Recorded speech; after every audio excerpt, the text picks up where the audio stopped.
জনগণ ঐক্যবদ্ধভাবে আপনাকে বাধ্য করবে পিআরসি নির্বাচন দেওয়ার জন্য।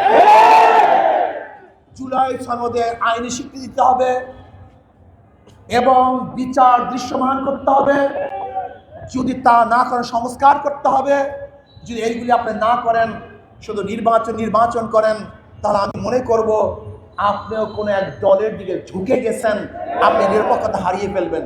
কাজে আসুন আমরা সম্মিলিতভাবে এই দাবিকে সামনে নিয়ে আন্দোলন করব। আর আমি মনে করি আন্দোলনের কোনো প্রয়োজন নাই, আন্দোলনের আগেই সরকার এটা গ্রহণ করবে। আর প্রাইমারি স্কুলে ড্যান্স এবং গান শিক্ষার জন্য ওস্তাদ দিবেন, শিক্ষক দিবেন। কেন, কিসের জন্য?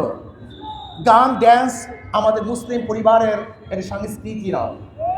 যদি আপনাদের সমস্ত পরিবার, বাংলাদেশের সমস্ত পরিবার নাস্তিক হয়ে থাকে, বেঈমান হয়ে থাকে, তাদের জন্য গান এবং গানের টিচার দিতে পারেন।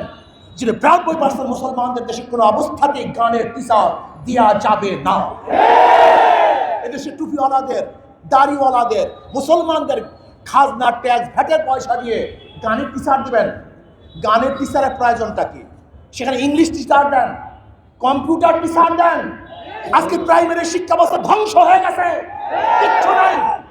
সেখান থেকে আর মানুষ ঘুরতেছে না, ইউনিভার্সিটিতে চান্স পায় না, মেডিকেলে চান্স পায় না, কোনো জায়গায় চান্স পাচ্ছে না। এর জন্য প্রাইমারি শিক্ষা লেভেলকে ঢেলে সাজাবার জন্য ধর্মীয় শিক্ষক সেখানে নিয়োগ দিতে হবে এবং কোনো অবস্থাতেই সেখানে গানের টিচার বাংলাদেশে দেয়া যাবে না।